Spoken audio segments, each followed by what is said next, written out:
Welcome to What is Going On for new thought from the edge of Om.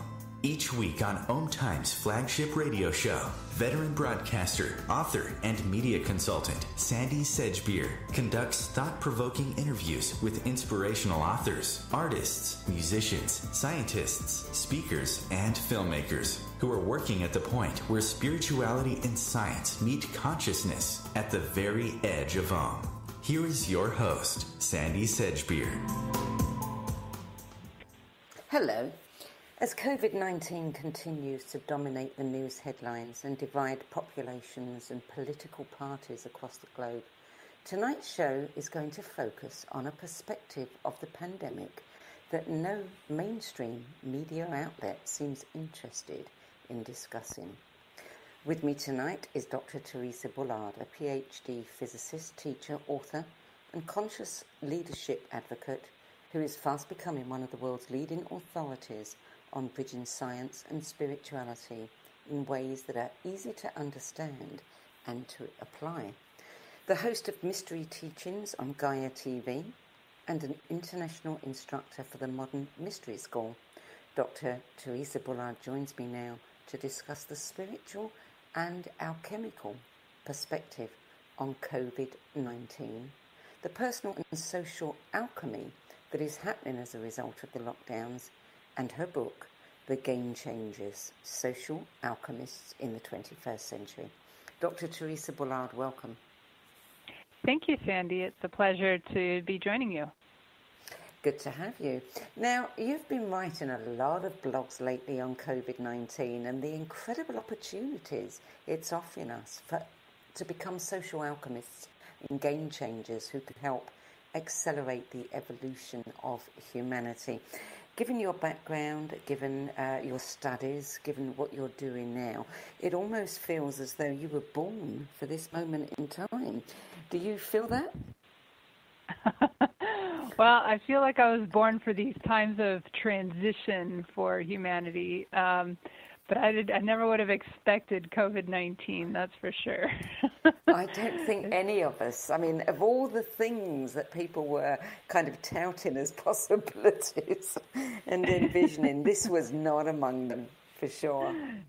Yeah, it's definitely an interesting time that we are living through, and you know, I've been paying attention to the social, global kind of collective consciousness transformational process that we've been going through. I've been really paying attention at least since the turn of the new millennium, so since about 2000, and watching, you know, the shift that has happened from, you know, the 80s and 90s to the 2000s, and then how much it really started to accelerate in our world. And it's been quite a process because I used to lecture on this back in 2002, 2003, 2005. Nobody would think that there was anything really changing. But then all of a sudden, you know, in the last 10 years, let's say, most people won't deny that there's change happening, that our lives are completely different than they were just 20 years ago. So it's a fascinating experience that's happening. It is indeed. I mean, I moved to America in 1999, and at that point, you know, steeped myself in the spiritual arena as it was in California then. And you've described this era as a time of quickening. And when I look back over the past 21 years, that's exactly it. It's as if what started off as this kind of floaty, sleepy innocence of, you know, dancing in the moonlight almost kind of spirituality to something that has become, you know, very intense in many ways. Incredibly intense, I would say. Yeah, it's very, very intense for sure. And it's like we're in a time right now where almost like we've been given many opportunities to wake up and recognize the role that we individually and collectively play in the evolution of humanity and in what's happening on the planet, but we haven't been waking up. And, you know, some minority has, but not enough of the collective. And we have to reach a certain critical mass of people awakening in order for that collective to awaken. And so it's almost like there's just this more drastic pressure that has come in recently to force that awakening, because we really are at a very critical time on the planet. I mean, there's so many tipping points that we are facing collectively right now. And, you know, in history of humanity, just one tipping point would have been a huge deal. But we have a lot of tipping points all converging at the same time. But, you know, whether it's population size, natural resources, economic tipping points, you know, environmental tipping points. So we have all these different tipping points that we're collectively facing all at once. And so it really is a critical time for humanity to shift. I noticed something on your website where you said that combining your background in physics and personal interests in consciousness studies, you've long sought a way to find the link between science, spirit and consciousness. And there are 3 questions that you've often asked. One is, are there practical solutions for bringing these different worlds of science and consciousness together? The second is, can we really use consciousness to harness the quantum field in practical ways? And the third is, how can we more actively step into the role of transforming our world to make it a better place? Well, I think, you know, the answer to the first 2 questions is, you know, an unequivocal yes. We can do all of that. And it's so interesting that this is happening at a time when science and consciousness are coming together, very much so. And, you know, as to how can we more actively step into the role of transforming our world, well, I think it's patently obvious. You know, COVID has brought it right in front of us. It's presenting us with all of these opportunities. That it is. And I've liked to look at the situation from an alchemical perspective. And, you know, a lot of times people don't have as much clear understanding of what do we mean by alchemy. But it's really just the transformational process or the evolutionary process. You know, there's a sequence of stages that something goes through as it is evolving or transforming from a lesser state into a higher state. And that sequence is a natural sequence. It's something that we all go through every time we transform. And I have found personally that by understanding that formula, by understanding those steps that we go through, it really gives us more perspective on the types of experiences and transformations we're going through, as well as what we can do at a practical level to participate with the process and help speed it up, versus just being kind of at the effect of the process and not really making the progress that we need to make, especially right now on the planet. So that's, you know, a lot of what I talk about in that book. Yes, and you talk a lot about the 7 steps of transformation, this alchemical process. I think it's very useful, as you said, to understand this. Could you go through those 7 steps in that process for us and just explain what is happening? Because you do say that this is a process that actually we can use. It can be applied in many different ways to our personal life, as well as at practical levels. Yeah. So it's quite a bit to go through, but I'll try and do like real short cliff notes. So the 7 steps, they have these names that relate to chemistry or practical applications of them.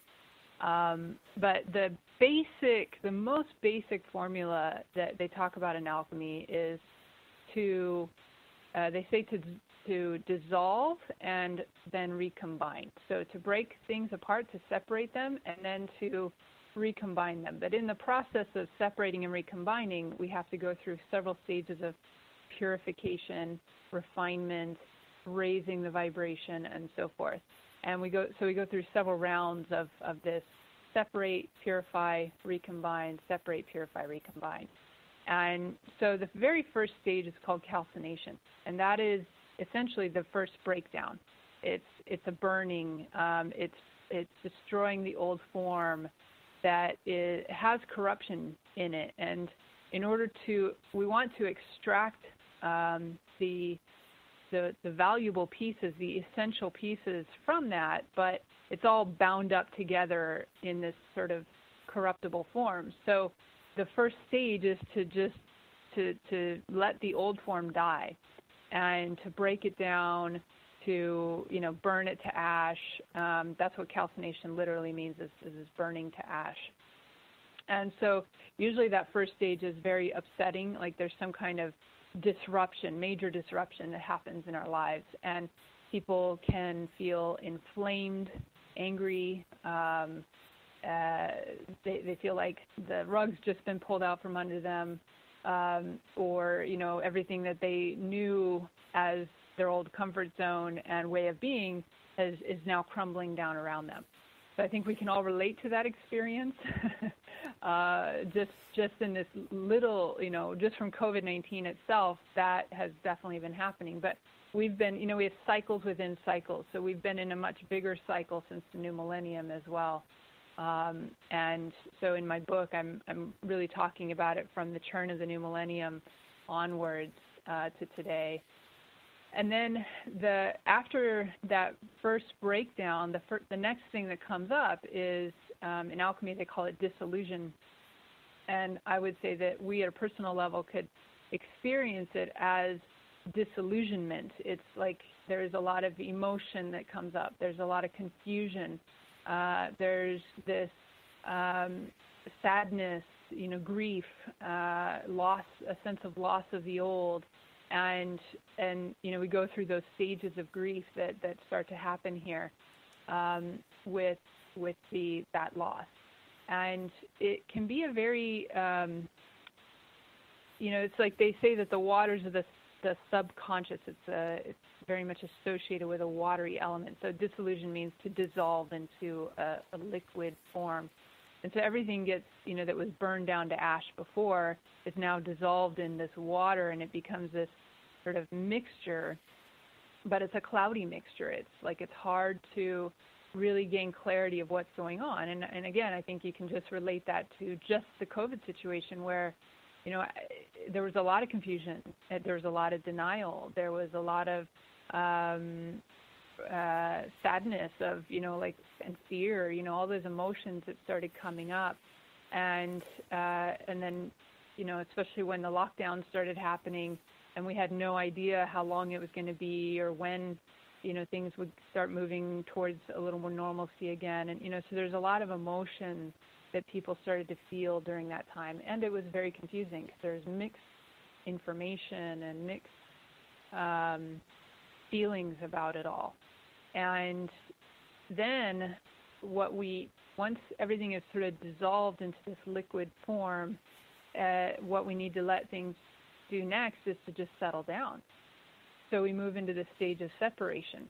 And separation is where it's really kind of a process of patience that is needed, where things, the dense sort of forms that are heavier and maybe ultimately might need to be discarded, they kind of sink to the bottom, and the lighter forms that are more essential rise to the top. And there's this separating out of the different, what we call the essentials.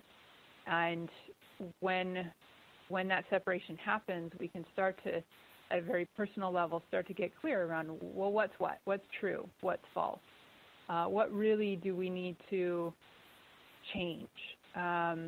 What old ways do we need to let go of? What's really going to serve not just me personally, but the whole, the collective? And how can I be part of that? So, so there's a lot more asking of questions. There's a lot of introspection. There's a lot of clarity, more clarity that starts to come in and helps us to start picking the pieces apart of, okay, what do we need to keep that will move into a new way of life, and what do we need to let go of? And once we can identify what those pieces are that we need to keep, then we want to bring it all back together into a new form.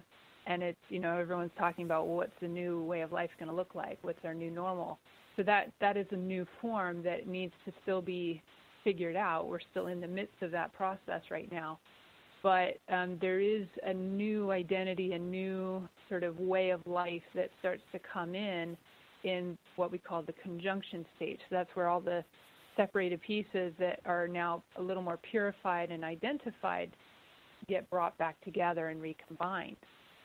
And that conjunction stage, it's like, okay, we're now going out into a new way of life, and it's good. We're starting to feel comfortable again, and it's actually it's a higher form than what we had before. So we're recognizing, okay, there's some real good that's coming out of this, and we see that this is needed, but it's a vision of what the future looks like, but it's not like in its highest state yet.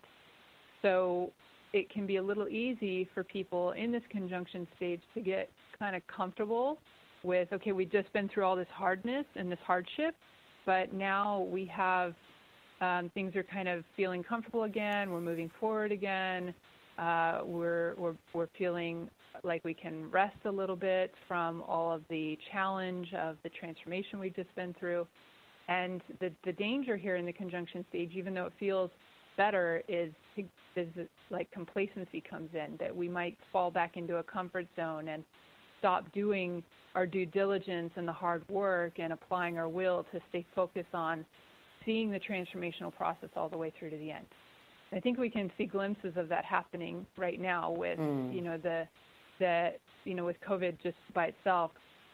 We've been through all of this. People are they're calling it quarantine fatigue, I think is what they're starting to call it, where people are getting really tired of this lockdown experience, and we're starting to kind of get a little like comfortable with just like, oh, let's just go back to our old ways of life. It's done, so we can just go back to the normal, but the normal was the old normal versus the new normal. And then what we've seen is a rise of cases happening again. And so it's now pushing us back into, no, you're not done yet, and there's more to go, and we have to keep making more adjustments. And so that then forces us into the fifth stage, which is called fermentation. And I would say, in the bigger transformational process that we've been going through since the turn of the new millennium, we've been in this fifth stage, this fermentation stage, for a while now, probably since at least 2016. And the fermentation stage is like really this deep, introspective, facing your shadow side, facing the darkness, facing what's not working, telling yourself the truth about it. And it's kind of a struggle of letting go, like letting the old identity really die.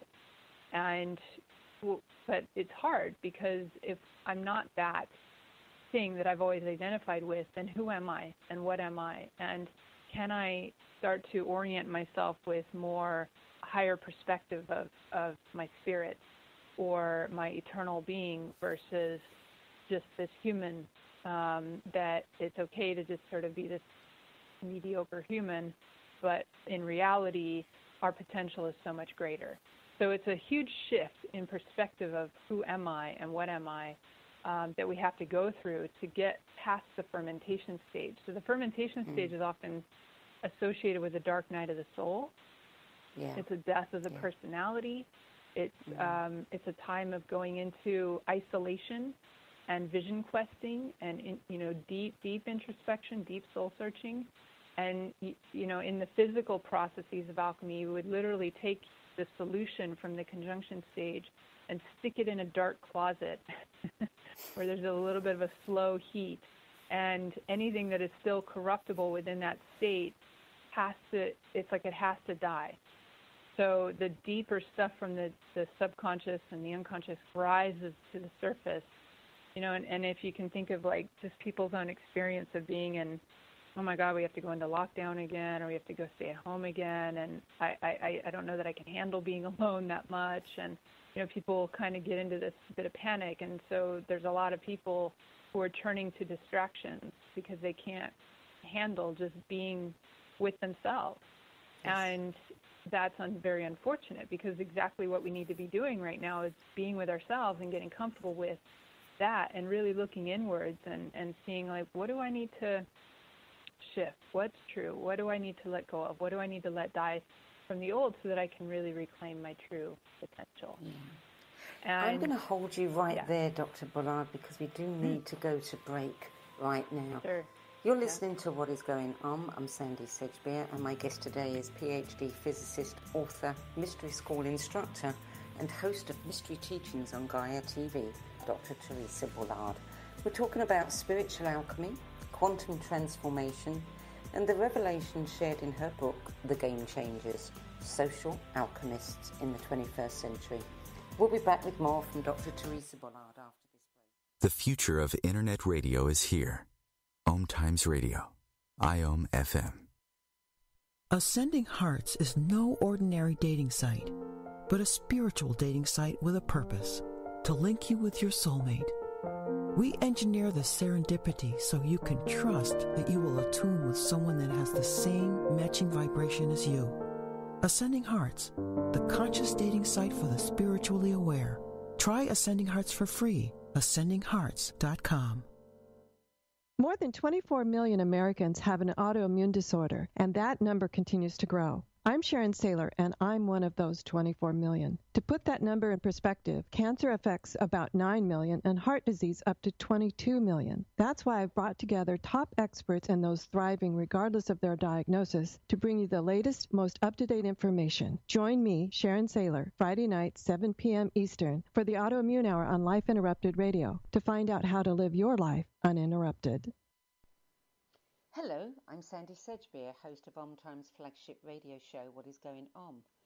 As a long-time editor, book judge, spiritual magazine publisher and radio host, I've read thousands of books and interviewed hundreds of authors and teachers, so I know what's worth reading and what isn't.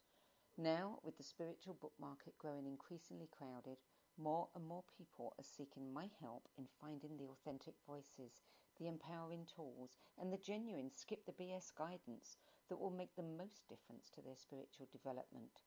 So I decided to make it easier by bringing my knowledge, experience, and considerable network of contacts together in the No BS Spiritual Book Club. There are no ads, no joining fees, no obligations, and no BS. Just an ever-growing library compiled by recognizable and respected names of the 10 best books that help them the most on their journeys. Plus, free book excerpts, audios, and live video interviews where you can quiz them about their spiritual journeys and their 10 best list choices. Your time and money are valuable, your spiritual journey even more so. If you're looking for genuine guidance from people who've walked this path before you, check out sedgbeer.com. Click on the No BS Spiritual Book Club tab and join the club. That's sedgbeer.com, sedgbeer.com. I'll see you there. A social distancing tip.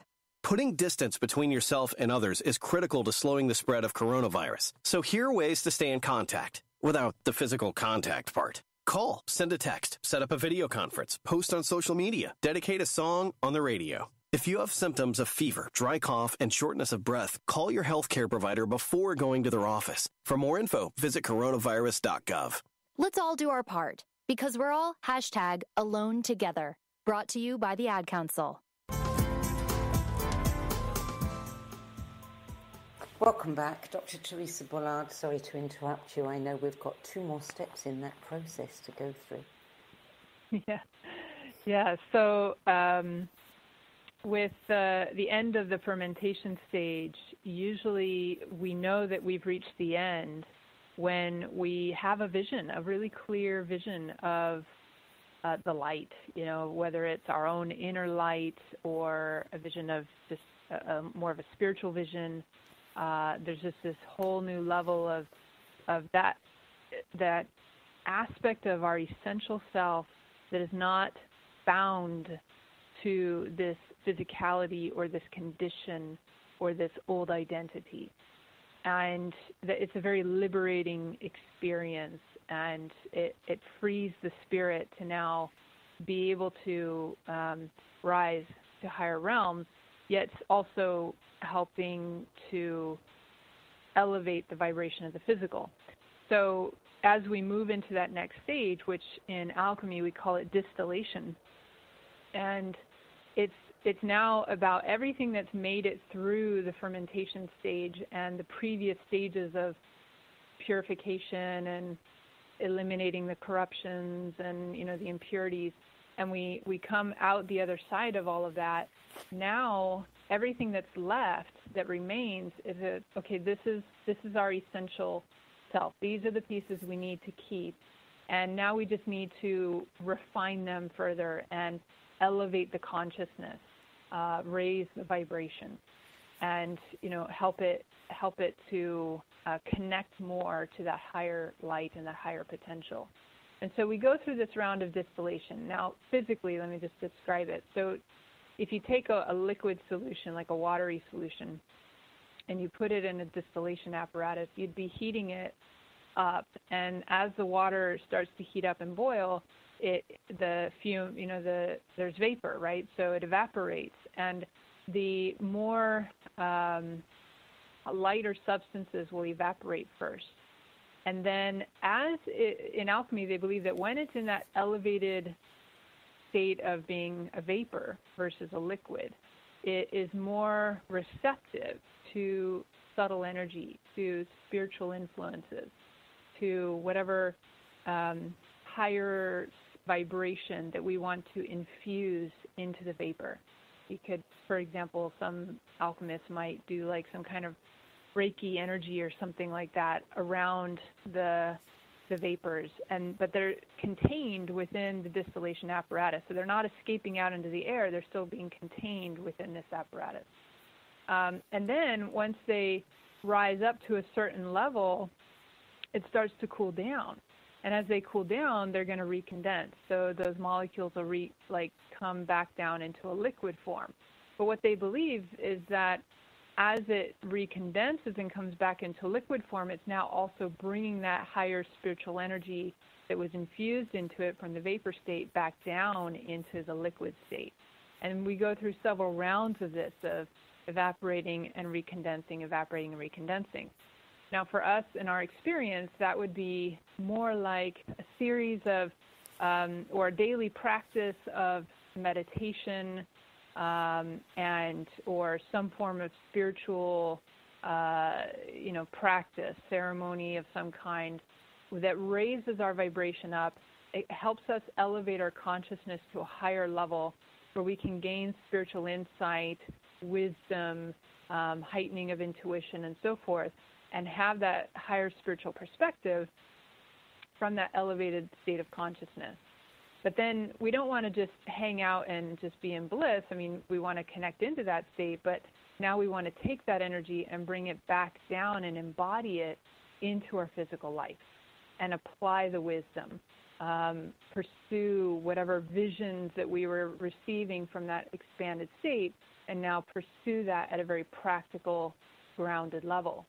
And so we would make a daily practice out of this where we're very living our lives and letting our actions be guided by that higher spiritual wisdom and that more, higher vision that we are receiving in an expanded state of consciousness.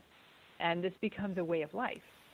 So through the distillation process, you are raising vibration, maturing, learning to apply that into the physical. And by doing that, we're infusing spirit into the physical. We're raising the vibration of the physical experience.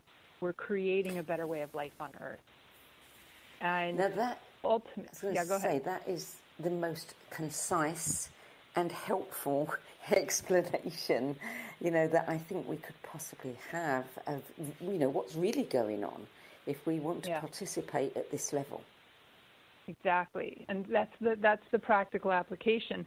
And that's why it's so important for us to develop and cultivate a spiritual practice in our lives. A lot of times people say, well, it's so that I can, feel that connection to spirit. But really, we are spirit already. It's more so that we can embody that spirit into the physical and apply it to help make a difference in this world. So the alchemists always thought that our role as humans is to transform this physical earth into a more perfected state. But to do that, we have to be really conscious. We have to really have this mindset towards serving the greater good, and towards, doing what we call the great work, which is that we make our life be aligned with those higher spiritual potentials. And we have to work hard to maintain that level of elevated consciousness and purity, and yet also live in the world, not separated from the world. We're not trying to go off to the mountaintop or the monastery to live life from that place. We might go there for our fermentation stage, for example, to break free, but that's sort of just a stage. Then we need to go back into the world and really make a difference, and live, and from that higher spiritual perspective, bring that wisdom, bring that compassion, and put it into action towards serving the greater good and making this world a better place. So how can we individually do that? Right?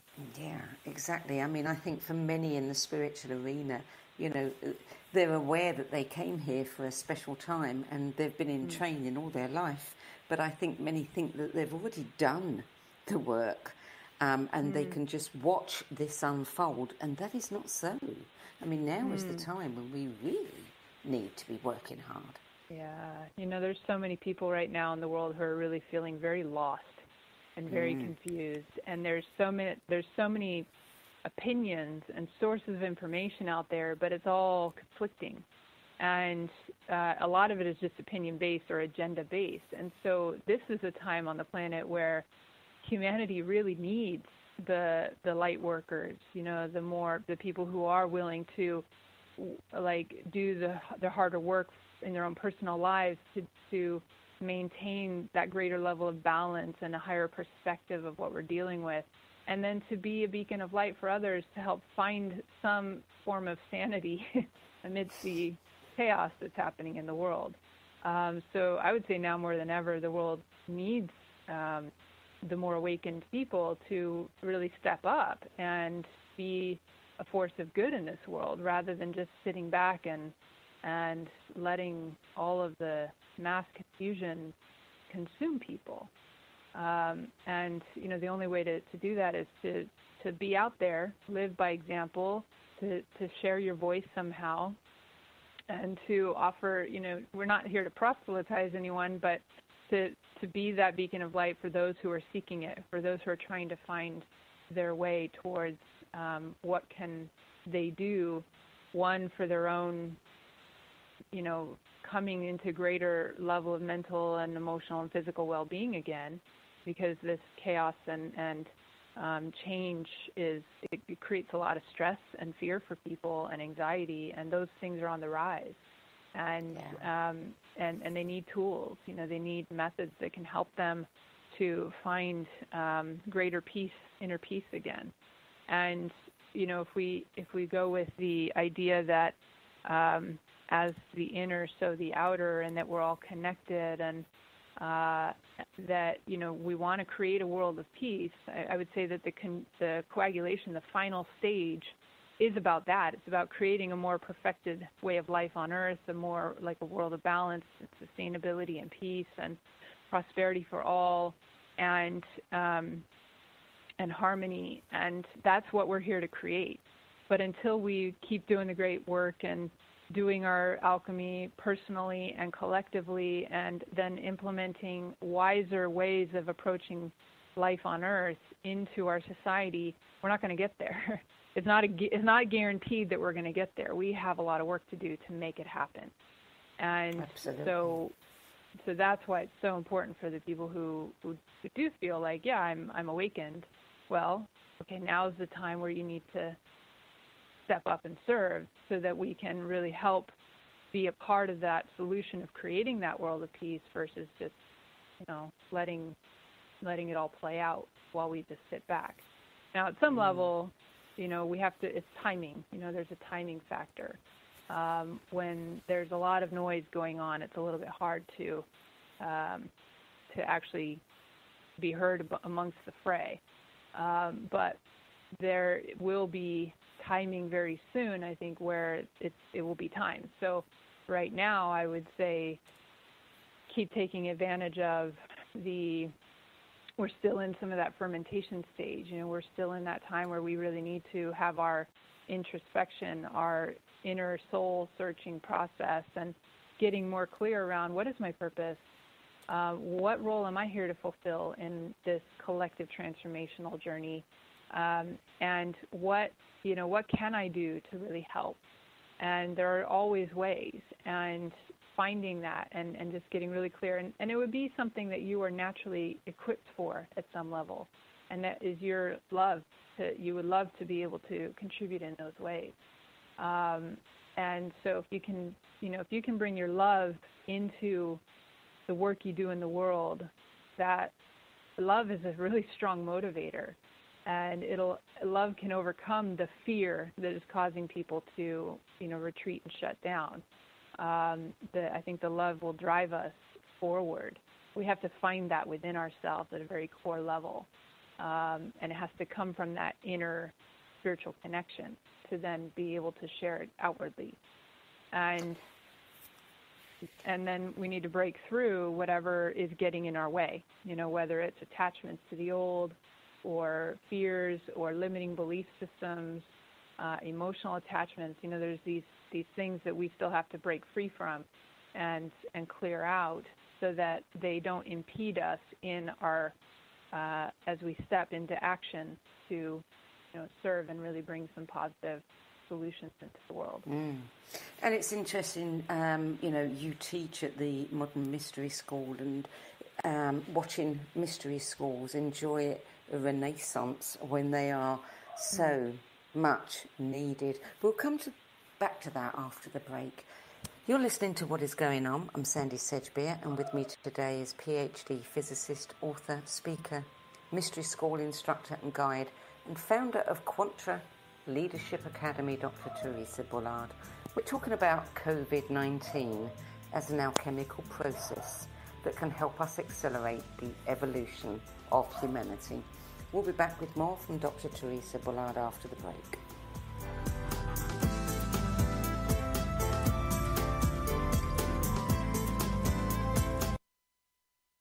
The cutting edge of conscious radio, OMTimes Radio, IOM FM.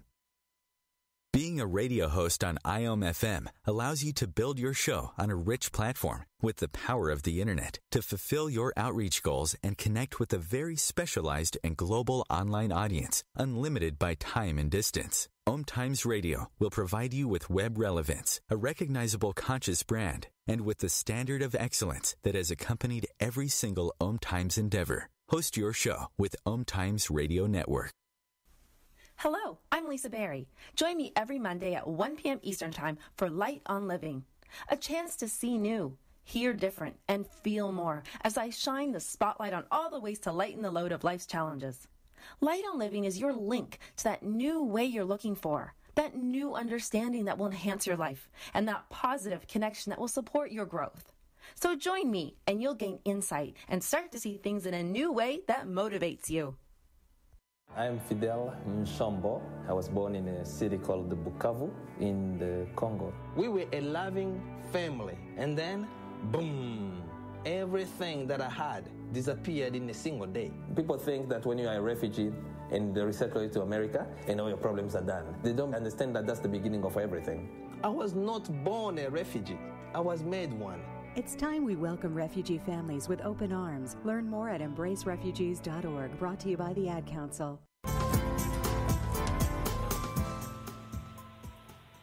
Welcome back, Dr. Teresa Bullard. You write that by taking a quantum approach in this transformation, we can reach higher states of consciousness and coherence. What can we do to raise our energy and to go deeper within to create the lasting transformation that is needed right now?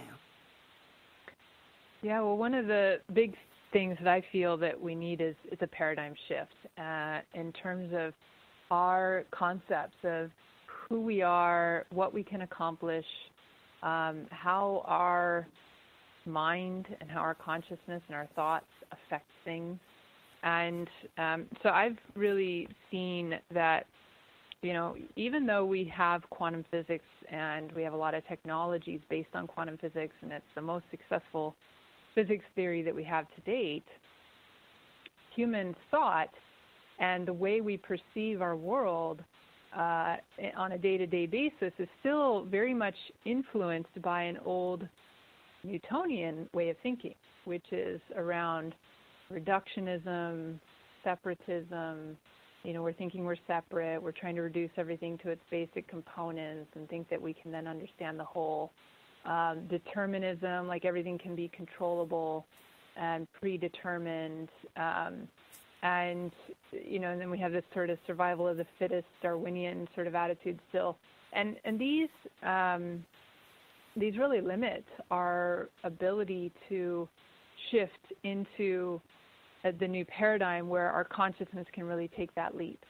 Whereas when you look at the physics, the true physics behind the universe and how it works, classical physics and those concepts is more like a statistical averaging. It's not really the fundamental principles on which our universe or us are built. And when we shift into what are the fundamental quantum principles, they're completely turning the old notions on their head. They're saying that everything is connected, that time and space are not limitations, that instead of having absolutes, everything is based on context, and that there is uncertainty. And within that uncertainty, rather than fearing it and trying to control and make everything deterministic, when we recognize that within times of uncertainty, it actually opens up a world of possibility. And then it's, rather than fearing that, we can move towards it and see it as opportunity and say, well, what do I want to create from this time? How am I going to choose to apply my will and my creative abilities to take advantage of all these possibilities and opportunities that are available during this time? So it's a more empowered perspective of I'm the creator here versus I'm just at the effect. It's kind of shifting out of a victimhood mindset to shifting into an empowered mindset of, we're the ones who are really in charge of what happens, and what we create in the world, and how we. It goes way beyond, for example, like just the power of intention or law of attraction stuff. I mean, that's a little piece of it, but there's so much more to it than that. And so I think that when we really bring the science in and learn from those principles of how the universe works at a very fundamental level, and then how can we apply that into our lives and our mindset, that it really shifts us into a much more empowered perspective. And this is where I see it also really overlapping with ancient mystery school teachings, because they've always taught that the power is within us and that there is no limitation as long as we can awaken to and remember that power that is within us, and then learn to cultivate our will and our ability to focus our mind and to quiet all the static that's going on inside, which meditation is a huge piece of. But there's more than just meditation, because meditation is one tool that's really, really important for that coming to stillness and being able to access that quantum zone and finding a state of coherence within our consciousness. But then we also have to tap into that, but then put that into action. And so there's other spiritual practices that are more active-oriented, energy exercises, learning to harness and direct those energies, using different formulaic kind of ways of calling the energy forward and giving it a direction. You can call it ceremony, you can call it ritual.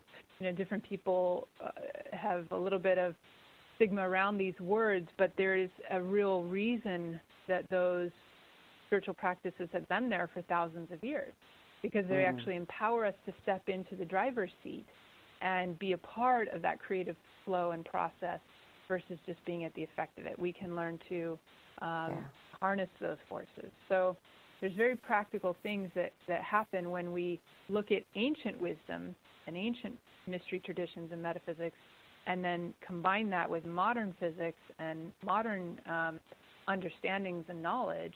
But, it's like they need each other. I think that the science needs to be guided by the wisdom of the ancient spiritual tradition. to help lift it to a higher level. But at the same time, I think that the spirituality needs the science in order to be grounded and practical.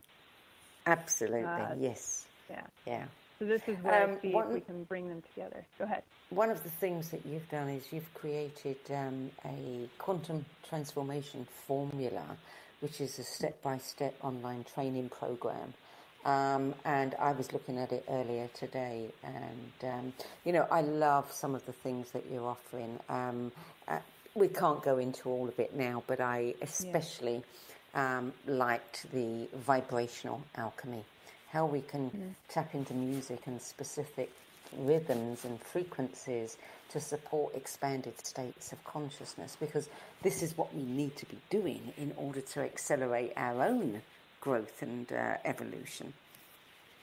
Yeah, exactly. So it's the practical that I found personally that I gained through my training with the Modern Mystery School. Like, there's so many practical tools that come from these ancient mystery school traditions that are very practical and relevant to our lives today. They very much can be applied in a daily way of life. We can fit them in the little moments. It doesn't need to be like, just hours and hours and hours a day to have that kind of spiritual practice.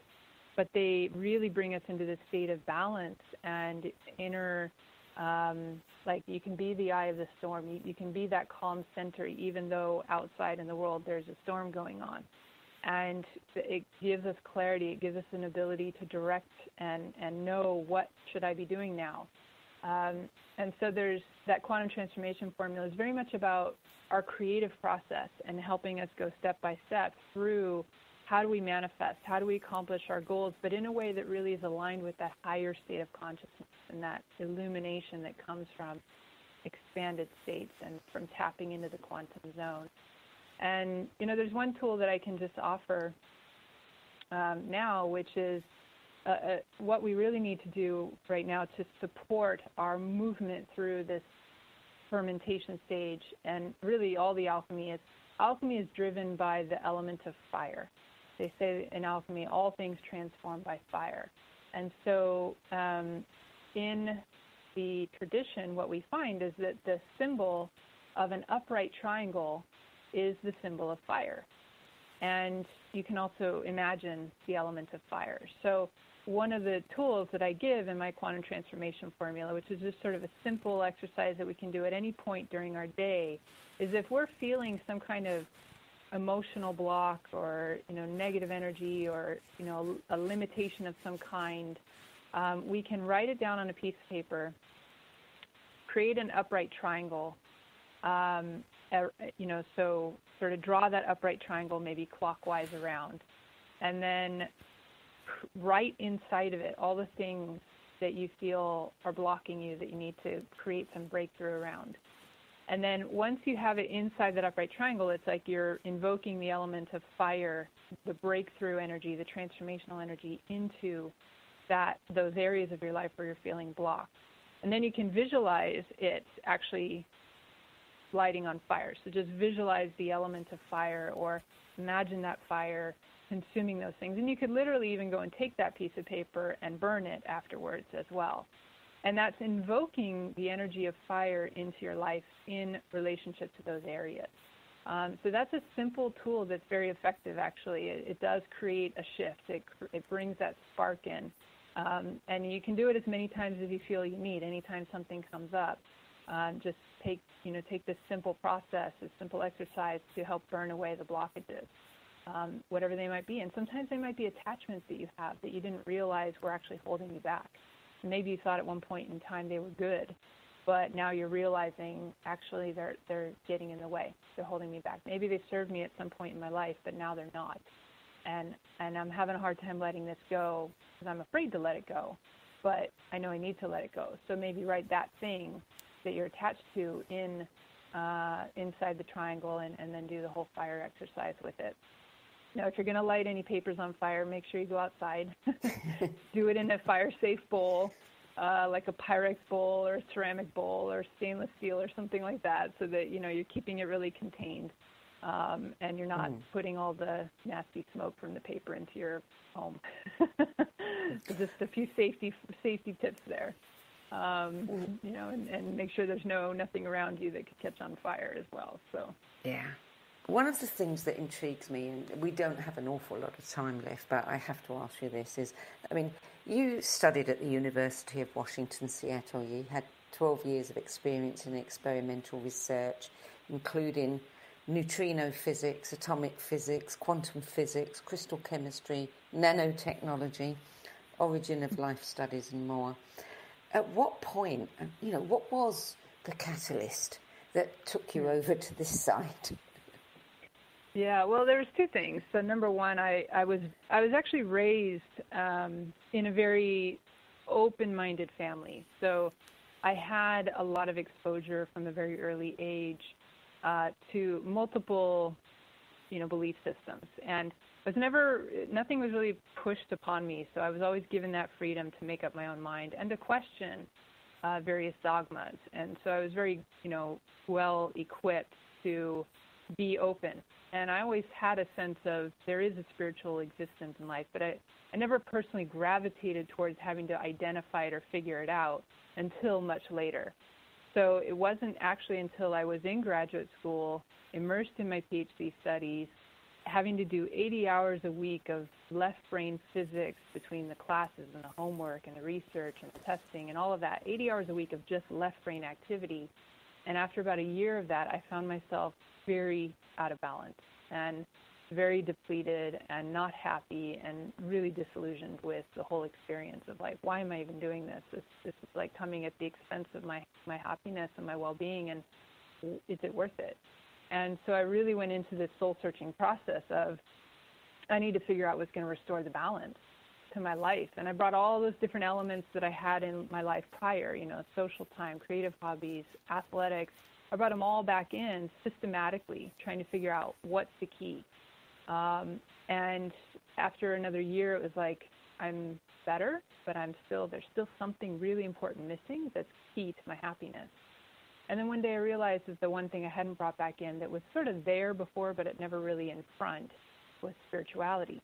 And so at that point, I was a little surprised that might be it, because I was fairly well indoctrinated in a scientific way of thinking by then and skeptical, but it was the only thing I had, so I gave it a shot. And I knew at that point, if I'm going to pursue anything spiritual, it has to complement or at least not negate what I knew to be true scientifically. So I started to search into all the science and consciousness, science and spirituality, intersections, you know, quantum physics mixed with, you know, Taoist or Buddhist philosophies, things like that. And it really woke me up. It really got me excited again about the reason I was studying physics in the first place, and then reminded me that it was actually because of spiritual inspiration to understand the universe and how it works, and that there's some bigger purpose to our lives than just these sort of mundane experiences that we have. And so that then drove me into the spiritual search, and it really became my passion. It really became so clear to me that was the key to not only balance, but a sense of real meaning and purpose and joy in my life. And then from there, I was really searching for community, people that I could relate to that also felt this desire to understand the universe in a deeper way. And that synchronicity just sort of led me. I kind of put it out there to the universe, like, help me find my path, my spiritual family, my tribe. And synchronicity led me to finding my way to the Modern Mystery School. And once I was skeptical, but I was open-minded and willing to experience and have it verify itself through, does it actually produce results in my life? And that was the thing that really struck me, is because I had explored a lot of different things and, New Age and various, traditions and so forth, shamanic traditions and all kinds of stuff. But what I found with the Modern Mystery School path, which was an ancient Western mystery tradition based on Kabbalah and Alchemy and Hermetics and so forth, is that everything I did with them produced results in my life, and it accelerated my progression. And I realized it became it was a system, an ancient system of spiritual alchemy and speeding up our progression. And very practical, though, and very conducive to a scientific way of thinking. But you don't need to be a scientist to do it. You know, it's like it just, there's something there for everyone, because it's such an ancient tradition that all the ancient wisdom traditions came together under one roof, I found. It was like we explored all of it.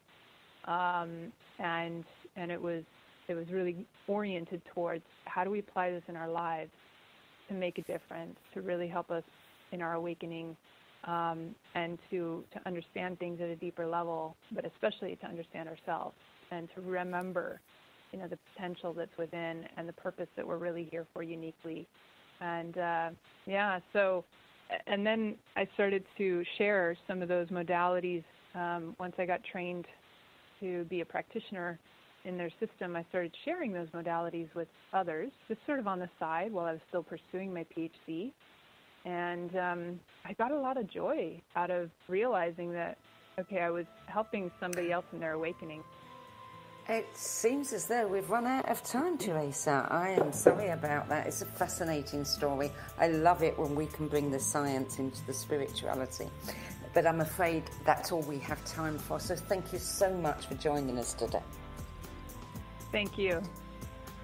So for more information about Dr. Teresa Bullard, her work, the Quantum Transformational Formula and the Modern Mystery School, and her book, The Game Changers, Social Alchemists in the 21st Century, visit teresabullard.com and mysteryteachings.com. I'm Sandy Sedgbeer. You can learn more about me at my website, sedgbeer.com. And I'll be back with you next week at the same time for another edition of What is Going On. Till then, it's goodbye from me.